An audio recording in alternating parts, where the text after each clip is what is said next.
سورج غروب ہونے میں ابھی بہت دیر باقی تھی جب وہ پہاڑی خطے میں داخل ہوئے، لیکن اب انہیں پہلے کی طرح ایک جگہ جمع نہیں ہونا تھا، بلکہ پہاڑیوں کے اوپر نیچے اور وادیوں میں لڑنے کی ترتیب میں رکھنا تھا۔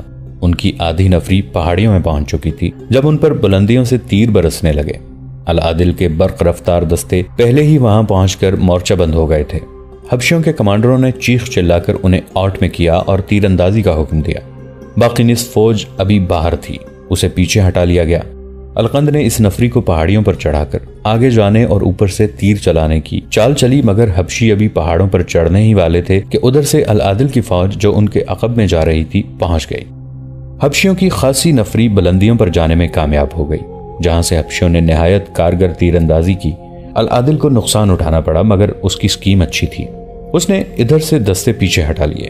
اس کی پہلی ہدایات کے مطابق دوسری طرف سے تیر انداز اور دیگر دستے پہاڑی خطے کی بلندیوں پر جا رہے تھے۔ سوار دستوں میں سے ایک کو دریا کے کنارے بھیج دیا گیا۔ اسوان کے اس سلسلہ کوہ میں خونریز معرکہ لڑا گیا۔ وادیوں اور بلندیوں پر تیر برس رہے تھے۔ پھر سوار دستوں کو وادیوں میں ہلہ بولنے کا حکم ملا۔ رات کو حبشی تو دبک گئے، لیکن العادل نے منجنیقوں کے دستوں کو حکم دیا کہ وہ جگہ جگہ آتش گیر مادے کی ہانڈیاں پھینک کر آگ کے گولے پھینکیں۔ تھوڑی دیر بعد پہاڑیوں کی ڈھلانوں پر آگ کے شعلے اٹھے اور ہر طرف روشنی ہو گئی۔ اس روشنی میں رات کو بھی معرکہ جاری رہا۔ صبح کے وقت حبشی خاموش ہو چکے تھے۔ ان میں سے کچھ زمین دوز محلات میں چلے گئے تھے، انہیں بڑی مشکل سے باہر نکالا گیا۔ دن کے وقت القند کی لاش مل گئی۔ وہ کسی کے تیر سے یا تلوار سے نہیں، اپنی تلوار سے مرا تھا۔ اس کی اپنی تلوار اس کے دل کے مقام پر اتری ہوئی تھی۔ صاف پتہ چلتا تھا کہ اس نے خودکشی کی ہے۔ چند ایک صلیبی اور سوڈانی کمانڈر زندہ پکڑے گئے اور حبشی جنگی قیدیوں کی تعداد 1000 سے زیادہ تھی۔ العادل نے وہیں سے قاصد کو سلطان ایوبی کے نام کامیابی کا پیغام دے کر روانہ کر دیا اور اسے حکم دیا کہ بہت جلدی سلطان تک پہنچو، وہ بہت پریشان ہوں گے۔ عالم اسلام کے اسی خطے میں جہاں آج شامی مسلمان لبنانی صلیبیوں کے ساتھ مل کر فلسطینی حریت پسندوں کو پوری جنگی قوت سے کچل رہے ہیں، وہیں 800 سال پہلے بہت سے مسلمان امراء اور حاکم اور سلطان زنگی مرحوم کا 9 عمر بیٹا صلیبیوں سے مدد لے کر سلطان ایوبی کے خلاف صف آرا ہو گئے تھے۔ مسلمان کا خون بہا رہا تھا۔ اس وقت فلسطین صلیبیوں کے قبضے میں تھا اور سلطان ایوبی قبلہ اول کے اس خطے کو کفار سے آزاد کرانے کا عزم لے کر نکلے تھے۔ صلیبی ان سے فلسطین کو نہیں بچا سکتے تھے، مگر مسلمان ہی ان کے راستے میں حائل ہو گئے۔ آج بھی فلسطین پر کفار کا قبضہ ہے اور فلسطینی حریت پسند جو قبلہ اول کو آزاد کرانے کے لیے اٹھے تھے، شامی مسلمانوں کی توپوں اور ٹینکوں سے بھسم کیے جا رہے ہیں۔ مارچ 1175 عیسوی میں سلطان صلاح الدین ایوبی اسی خطے کے ارستان سلسلہ گوہ میں کسی جگہ اپنے ہیڈ کوارٹر میں بیٹھے اپنے مشیروں اور کمانڈروں کے ساتھ اگلے اقدام کے متعلق باتیں کر رہے تھے۔ جیسا کہ ہم پہلے بیان کر چکے ہیں کہ انہوں نے حلب کا محاصرہ اس لیے اٹھا لیا تھا کہ ملک صالح نے صلیبی بادشاہ ریمانڈ کے ساتھ جو جنگی معاہدہ کیا تھا، اس کے مطابق ریمانڈ سلطان ایوبی کی فوج پر عقب سے حملہ کرنے کے لیے آ گیا تھا۔ سلطان ایوبی نے بروقت محاصرہ اٹھا لیا اور ایسی چال چلی کہ ریمانڈ کی فوج کے عقب میں چلے گئے اور ریمانڈ نے لڑے بغیر بھاگ جانے میں عافیت سمجھی۔ حلب مسلمانوں کا شہر تھا جو سلطان ایوبی کے دشمن مسلمان امراء اور الملک الصالح کا جنگی مرکز بن گیا تھا۔ حلب کے مسلمانوں نے خلیفہ اور امراء کے پروپیگنڈے سے متاثر ہو کر سلطان ایوبی کا مقابلہ بے جگری سے کیا تھا۔ وہ حلب پر ایک بار پھر حملہ کر کے غداروں اور ایمان فروشوں کے اس مرکز کو ختم کرنے کی اسکیم بنا رہے تھے کہ انہیں مصر سے اطلاع ملی کہ مصر میں ان کے ایک جرنیل القند نے صلیبیوں کی مدد سے سوڈانی حبشیوں کی فوج اس مقصد کے لیے تیار کر لی ہے کہ سلطان ایوبی کی غیر حاضری سے فائدہ اٹھاتے ہوئے مصر پر حملہ کیا جائے اور مصر کی عمارت سلطان ایوبی سے چھین لی جائے۔ لیکن سلطان ایوبی کے بھائی العادل نے حبشیوں کو اسوان کے مقام پر شکست دی اور القند نے خودکشی کر لی۔ اس کی اطلاع ابھی سلطان ایوبی تک نہیں پہنچی تھی، اس لیے وہ ارستان میں پریشان بیٹھے تھے۔ عظمت اسلام کا یہ پاسبان ہر طرف سے خطروں میں گھرا ہوا تھا۔ کئی ایک مسلمان امراء کی فوجیں ان کے خلاف متحد تھیں اور صلیبیوں کا خطرہ الگ تھا۔ ان سب کے مقابلے میں سلطان ایوبی کے پاس بہت تھوڑی فوج تھی۔ انہوں نے ایسا اقدام کر دکھایا تھا جو کسی کے وہم و گمان میں بھی نہ تھا۔ ان کے دشمنوں کو یہ توقع تھی کہ اس پہاڑی خطے میں سردیوں میں کوئی جنگ کی سوچ ہی نہیں سکتا۔ پہاڑیاں جو بلند تھیں وہاں برف بھی پڑتی تھی۔ سلطان ایوبی نے اپنی فوج کو ٹریننگ دے کر اس وقت حملہ کیا جب سردی عروج پر تھی۔ اس دلیرانہ اور غیر متوقع اقدام نے ان کی قلیل فوج سے سب کو خوف زدہ کر دیا اور ایسی پوزیشن حاصل کر لی کہ دشمن کی کسی بھی فوج کو اپنی پسند کی جگہ گھسیٹ کر لڑا سکتے تھے۔ ان کی فوج اتنی تھوڑی تھی کہ انہیں کبھی کبھی ناکامی کا خطرہ بھی محسوس ہونے لگتا تھا، لیکن سبھی ان سے ڈر رہے تھے۔ انہیں یہ ڈر تھا کہ ریمانڈ اسکیم اور راستہ بدل کر ان پر حملہ کرے گا، لیکن ریمانڈ کی حالت یہ تھی کہ اس نے اپنے علاقے ٹریپولی کا دفاع اس ڈر سے مضبوط کر لیا تھا کہ سلطان ایوبی حملہ کریں گے۔ سلطان ایوبی نے جس طرح اسے بھگایا تھا، اس سے سلطان اسی صورت میں فائدہ اٹھا سکتے تھے کہ صلیبیوں کا تعاقب کرتے، مگر فوج کی قلت نے انہیں آگے نہ جانے دیا، اور بڑی وجہ یہ تھی کہ مصر میں القند کی بغاوت نے انہیں روک دیا تھا۔ انہیں خطرہ نظر آ رہا تھا کہ مصر کے حالات بگڑ جائیں گے۔ اس صورت میں انہیں مصر چلے جانا چاہیے تھا۔ وہ اس صورتحال سے ڈرتے تھے۔ اگر انہیں مصر جانا پڑتا تو مسلمان امراء عالم اسلام کو صلیبیوں کے ہاتھوں بیچ ڈالتے۔ اس کا دار و مدار اس پہ تھا کہ مصر سے انہیں کیا اطلاع ملتی ہے۔ اپنے مشیروں اور کمانڈروں سے وہ مصر کے متعلق ہی پریشانی کا اظہار کر رہے تھے جب انہیں اطلاع ملی کہ قاہرہ سے قاصد آیا ہے۔ سلطان ایوبی نے بادشاہوں کی طرح یہ نہ کہا کہ اسے اندر بھیج دو۔ وہ اٹھے اور دوڑتے خیمے سے باہر نکل گئے۔ قاصد اتنے لمبے سفر کی تھکن سے چور گھوڑے سے اتر کر نیچے کی طرف آ رہا تھا۔ سلطان ایوبی نے گھبراہٹ کے لہجے میں پوچھا، کوئی اچھی خبر لائے ہو؟ بہت اچھی سلطان عالی مقام، اس نے جواب دیا۔ محترم العادل نے حبشیوں کے لشکر کو اسوان کی پہاڑیوں میں ایسی شکست دی ہے کہ اب سوڈان کی طرف سے لمبے عرصے تک کوئی خطرہ نہیں رہا۔ سلطان ایوبی نے دونوں ہاتھ جوڑ کر آسمان کی طرف دیکھا اور خدا کا شکر ادا کیا۔ خیمے سے دوسرے لوگ بھی باہر آ گئے تھے۔ سلطان ایوبی نے انہیں یہ خوشخبری سنائی اور قاصد کو خیمے میں لے گئے۔ اس کے لیے کھانا وہیں لانے کو کہا اور اس سے اسوان کے معرکے کی تفصیل سن کر پوچھا، اپنی فوج کی شہادت کتنی ہے؟ 327 شہید، قاصد نے جواب دیا۔ 500 سے کچھ زیادہ زخمی، دشمن کا تمام تر جنگی سامان ہمارے ہاتھ لگا ہے۔ 1200 حبشی قیدی پکڑے ہیں۔ صلیبی اور سوڈانی سردار کمانڈر جو قید کیے گئے ہیں وہ الگ ہیں۔ قاصد نے پوچھا، محترم العادل نے پوچھا ہے کہ قیدیوں کے متعلق کیا حکم ہے؟ صلیبی اور سوڈانی سالاروں اور کمانڈروں کو قید خانے میں ڈال دو، سلطان ایوبی نے کہا اور گہری سوچ میں پڑ گئے۔ کچھ دیر بعد کہنے لگے، اور وہ جو 1000 اور کچھ حبشی قیدی ہیں انہیں اسوان کی پہاڑیوں میں لے جاؤ۔ وہ جن غاروں میں چھپے تھے وہ ان سے پتھروں سے بھرواؤ۔ وہاں فرعونوں کے جو زمین دوز محل ہیں وہ بھی پتھروں سے بھروا دو۔ یہ کام ان حبشیوں سے کرواؤ۔ اگر پہاڑ کھودنے پڑیں تو ان حبشیوں سے کھدواؤ۔ وہاں کوئی غار اور پہاڑوں کے اندر کوئی محل نہ رہے۔ العادل سے کہنا کہ قیدیوں کے ساتھ انسانوں جیسا سلوک کرے۔ روزانہ ان سے اتنا کام لینا جتنا ایک انسان کر سکتا ہے۔ کوئی قیدی بھوکا اور پیاسا نہ رہے اور کسی پر صرف اس لیے تشدد نہ ہو کہ وہ قیدی ہے۔ وہیں اسوان کے قریب کھلا قید خانہ بنا لو اور کھانے کا انتظام وہیں کرو۔ اس کام میں کئی سال لگیں گے۔ اگر تمہارے سامنے کوئی اور کام ہو تو وہ ان قیدیوں سے کرواؤ، اور اگر سوڈانی اپنی قیدیوں کی واپسی کا مطالبہ کرتے ہیں تو مجھے اطلاع دینا، میں خود ان کے ساتھ سودا کروں گا۔ اس پیغام کے بعد سلطان ایوبی نے قاصد سے کہا، العادل سے کہنا کہ مجھے کمک کی شدید ضرورت ہے۔ اپنی ضرورت کا بھی خیال رکھنا۔ بھرتی اور تیز کر دو۔ جنگی مشقیں ہر وقت جاری رکھو۔ جاسوسی کا جال اور زیادہ پھیلا دو۔ اگر القند جیسا قابل اعتماد سالار غداری کا مرتکب ہو سکتا ہے تو پھر تم بھی غدار ہو سکتے ہو اور میں بھی۔ اب کسی پر بھروسہ نہ کرنا۔ علی بن سفیان سے کہنا کہ اور تیز اور چکنا ہو جائے۔ مصر سے کمک آنے تک میں کوئی جارحانہ کارروائی نہ کروں تو بہتر ہوگا۔ سلطان صلاح الدین ایوبی نے قاصد کو واپس روانہ کر کے اپنے سالاروں وغیرہ سے کہا، ابھی ہم ان کامیابیوں کے دفاع میں رہیں گے جو ہم حاصل کر چکے ہیں۔ اپنی موجودہ صورتحال پر ایک نظر ڈالو۔ تمہارا سب سے بڑا دشمن تمہارا اپنا بھائی ہے۔ تمہارے طاقتور دشمن 3 ہیں۔ حلب میں الملک الصالح بیٹھا ہے، دوسرا اس کا قلعہ دار گمگشتگین ہے جو حران میں فوج تیار کیے ہوئے ہے، اور تیسرا سیف الدین ہے جو موصل کا حاکم ہے۔ یہ تینوں فوجیں اکٹھی ہو گئیں تو ہمارے لیے ان کا مقابلہ آسان نہیں ہوگا۔ ریمانڈ کو تم نے پسپا کر دیا ہے، لیکن وہ اس انتظار میں ہے کہ مسلمان فوجیں آپس میں الجھ جائیں تو وہ ہمارے عقب میں آ جائیں۔ میں محصور ہو کے بھی لڑ سکتا ہوں، لیکن لڑنا چاہوں گا نہیں۔ کیا ایک کوشش اور نہ کی جائے کہ ملک الصالح، یوسف الدین اور گمگشتگین کو اسلام اور قرآن کا واسطہ دے کر راہ راست پر لایا جائے؟ ایک سالار نے کہا۔ نہیں، سلطان ایوبی نے کہا، جو لوگ اپنے دل اور دماغ حق کی آواز کے لیے سر بمہر کر لیا کرتے ہیں وہ خدا کے قہر اور عذاب کے بغیر اپنے دل اور دماغ نہیں کھولا کرتے۔ کیا میں کوشش نہیں کر چکا؟ اس کے جواب میں مجھے دھمکیاں ملیں۔ اب اگر میں صلح اور سمجھوتے کے لیے اپنا ایلچی بھیجوں گا تو وہ لوگ کہیں گے کہ صلاح الدین ایوبی لڑنے سے گھبراتا اور ڈرتا ہے۔ اب میں ان پر خدا کا وہ عذاب اور قہر بن کر گرنا چاہتا ہوں جو ان کے دل اور دماغ کی مہریں توڑ دے۔ یہ قہر تم ہو اور تمہاری فوجیں۔ انہوں نے آہ بھری اور کہا، تم نے حلب کا محاصرہ کیا تو حلب کے مسلمان جس دلیری سے لڑے وہ تم کبھی نہیں بھولو گے۔ وہ بے شک ہمارے خلاف لڑے لیکن میں ان کی تعریف کرتا ہوں۔ ایسی بے جگری سے صرف مسلمان لڑ سکتا ہے۔ کاش یہ جذبہ اور یہ طاقت اسلام کے لیے استعمال ہوتی۔ تم جانتے ہو کہ میں بادشاہ نہیں بننا چاہتا۔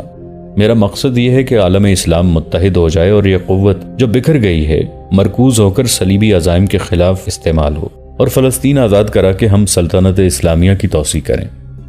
ہم مایوس نہیں، ایک سالار نے کہا۔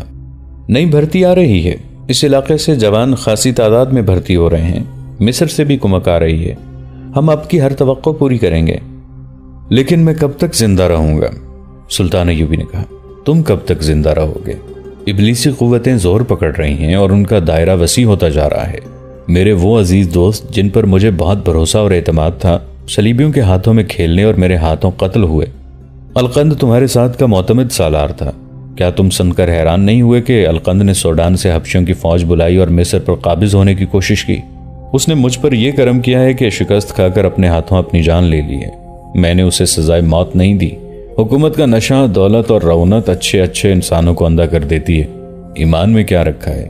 ایمان سونے کی طرح چمکتا نہیں، عورت کی طرح عیاشی کا ذریعہ نہیں بنتا، اور ایمان بادشاہ اور فرعون نہیں بننے دیتا۔ ایک بار روح کے دروازے بند کر لو تو ایمان بیکار شے بن جاتا ہے، پھر عقل پر پردے پڑ جاتے ہیں۔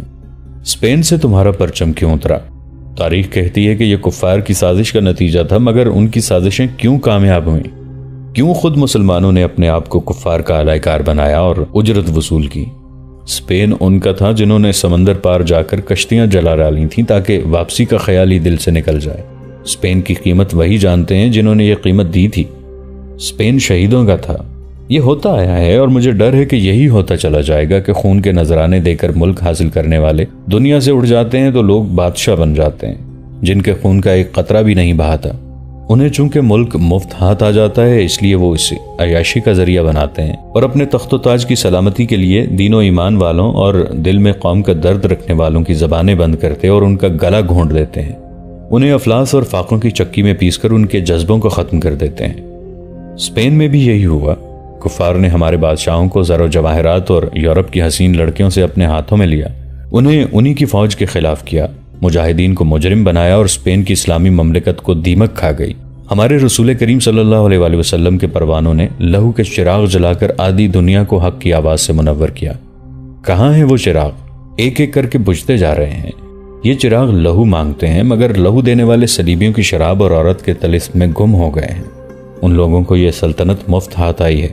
وہ ان شہیدوں کو بھول چکے ہیں جن کے خون کے عوض خدا نے قوم کو یہ سلطنت عطا کی تھی، اور خدا نے یہ سلطنت بادشاہیاں قائم کرنے اور عیاشی کے لیے عطا نہیں کی تھی بلکہ اس لیے کہ اسے مرکز اسلامی بنا کر اسلام کا نور ساری دنیا میں پھیلایا جائے اور بنی نوع انسان کو شر کی قوتوں سے نجات دلائی جائے۔ مگر شر کا جادو چل گیا اور آج جب قبلہ اول پر کفار کا قبضہ ہے ہم ایک دوسرے کا خون بہا رہے ہیں۔ کافر سے پہلے غدار کا قتل ضروری ہے، ایک مشیر نے کہا۔ اگر ہم حق پر ہیں تو ہم ناکام نہیں ہوں گے۔ مجھے یہ نظر آ رہا ہے کہ یہ خطہ خون میں ہی ڈوبا رہے گا، سلطان ایوبی نے کہا۔ حکومت شاید مسلمانوں کی ہی رہے مگر ان کے دلوں پر صلیبیوں کی حکمرانی ہوگی۔ جنگی نقطہ نگاہ سے سلطان ایوبی نے اپنی فوج کو ایسی پوزیشنوں میں تقسیم کر رکھا تھا کہ کسی بھی ایسے قلعے پر جو وہ فتح کر چکے تھے دشمن براہ راست حملہ نہیں کر سکتا تھا۔ ان قلعوں میں انہوں نے مختصر سی نفری رکھی تھی کیونکہ وہ قلعہ بند ہو کر لڑنے کے قائل نہیں تھے۔ پہاڑی علاقے میں انہوں نے تمام راستوں اور وادیوں کی بلندیوں پر تیر انداز بٹھا دیے تھے۔ جو راستے تنگ تھے ان کے اوپر پہاڑیوں پر انہوں نے بہت بڑے بڑے پتھر رکھ کر کچھ آدمی بٹھا دیے تھے تاکہ دشمن گزرے تو اوپر سے پتھر لڑکا دیے جائیں۔ دمشق سے آنے والے راستے کو انہوں نے کمانڈو قسم کے گشتی دستوں سے محفوظ کر رکھا تھا تاکہ رسد دشمن سے محفوظ رہے۔ ایک جگہ ایسی تھی جسے حماد کے سینگ کہا جاتا تھا۔ یہ ایک وسیع وادی تھی جس میں ایک ٹیکری جو خاص بلند تھی آگے جا کر سینگوں کی طرح دو حصوں میں تقسیم ہو گئی تھی۔ اسے سلطان ایوبی نے پھندے کی حیثیت دے رکھی تھی۔ انہوں نے اپنے سالاروں کو تکنیکی لحاظ سے سمجھا دیا تھا کہ دشمن باہر آ کر لڑے تو اسے اس وادی میں گھسیٹ کر لڑایا جائے۔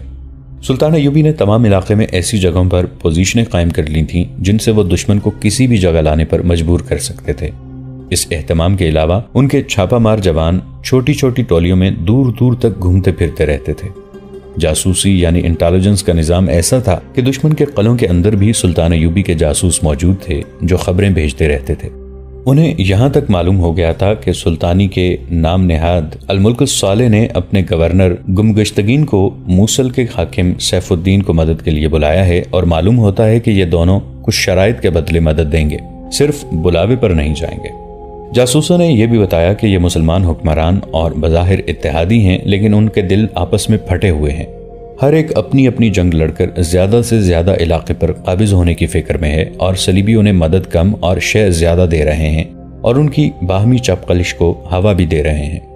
شمس الدین اور شاد بخت کی کوئی اطلاع نہیں آئی؟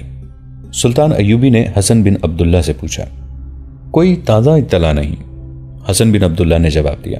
وہ بڑی کامیابی سے اپنا کام کر رہے ہیں، گمگشتگین نے تو کوئی قدم نہیں اٹھایا۔ یہ دونوں سالار اپنا پورا کام کریں گے، ان کا پیغام بھی یہی تھا کہ حالات کے مطابق وہ کارروائی کریں گے۔ حسن بن عبداللہ سلطان ایوبی کی انٹیلیجنس کا سربراہ تھا۔ وہ علی بن سفیان کا نائب تھا۔ علی بن سفیان مصر میں تھا کیونکہ دشمن کی جاسوسی اور تخریب کاری کا زیادہ خطرہ مصر میں تھا۔ سلطان ایوبی حسن بن عبداللہ کے ساتھ باہر ٹہل رہے تھے۔ انہوں نے شمس الدین اور شاد بخت کا نام لیا تھا۔ یہ دونوں گمگشتگین کے جرنیل تھے۔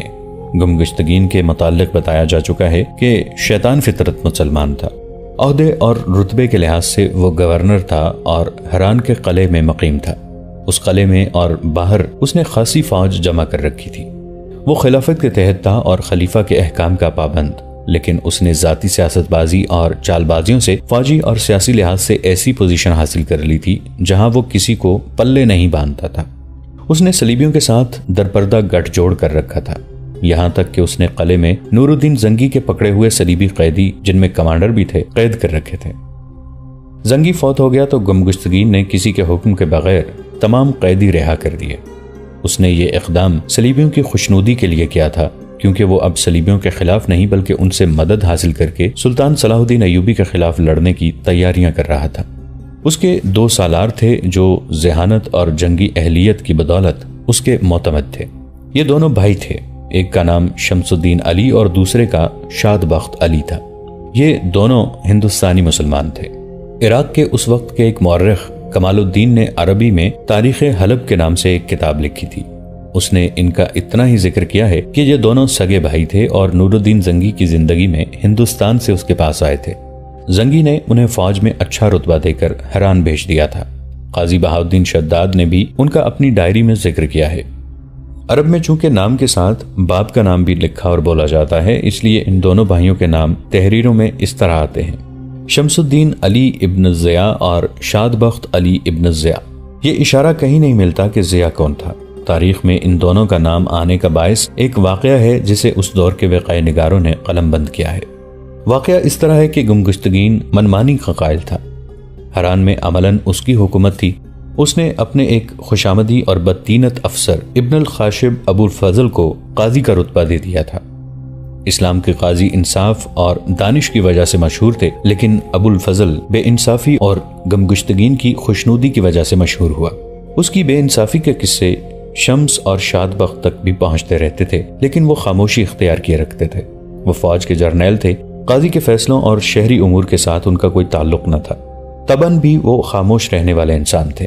یہ مشہور تھا کہ گمگشتگین پر ان کا بہت اثر ہے، اور یہ ہے بھی حقیقت کہ انہوں نے گمگشتگین پر اپنا اثر پیدا کر رکھا تھا۔ ان دنوں جب سلطان ایوبی نور الدین زنگی کی وفات کے بعد 700 سواروں کے ساتھ آئے اور شام اور مصر کی وحدت کا اعلان کیا تھا، انہوں نے اپنے بہت سے جاسوس ان اسلامی علاقوں میں بھیج دیے تھے جو خلافت کے تحت ہوتے ہوئے ذاتی ریاستوں کی صورت اختیار کر گئے تھے۔ ان جاسوسوں کے چند ایک کارنامے سنائے جا چکے ہیں۔ ان میں سلطان ایوبی کا بھیجا ہوا انطوانون نام کا ایک ترک جاسوس ہران چلا گیا۔ وہ خبرو اور وجی جوان تھا، ترکی کے علاوہ عربی زبان روانی سے بولتا تھا۔ اس نے گمگشتگین تک رسائی حاصل کر لی اور یہ کہانی سنائی کہ اس کا خاندان یروشلم میں آباد ہے جو اس وقت صلیبیوں کے قبضے میں تھا۔ اس نے بتایا کہ صلیبی وہاں مسلمانوں پر بے رحمی سے ظلم و تشدد کرتے ہیں اور بلا وجہ جسے چاہتے ہیں بیگار پر لگا دیتے ہیں۔ انہوں نے اس کی 2 جوان بہنوں کو اغوا کر لیا اور اس کے بھائیوں اور باپ کو بیگار کے لیے پکڑ لیا ہے۔ وہ فرار ہو کر یہاں تک پہنچا ہے اور صلیبیوں سے انتقام لینے کے لیے صلاح الدین ایوبی کی فوج میں شامل ہونا چاہتا ہے۔ اس نے اپنا حال حلیہ بگاڑ رکھا تھا اور پتہ چلتا تھا کہ وہ یروشلم سے پیدل آیا ہے اور بھوک اور تھکن نے اسے ادموا کر رکھا ہے۔ دوستو، آج کے لیے اتنا ہی۔ اسی کہانی کی اگلی قسط کے ساتھ بہت جلد حاضر ہوں گے۔ نیچے کامنٹ سیکشن میں اپنی رائے کا اظہار ضرور کیجیے گا۔ ہمارے اس چینل کو سبسکرائب کر کے نیچے موجود بیل آئیکن کو بھی ضرور کلک کیجیے گا۔ اگلی ملاقات تک کے لیے ہمارا اور آپ کا اللہ نگہبان۔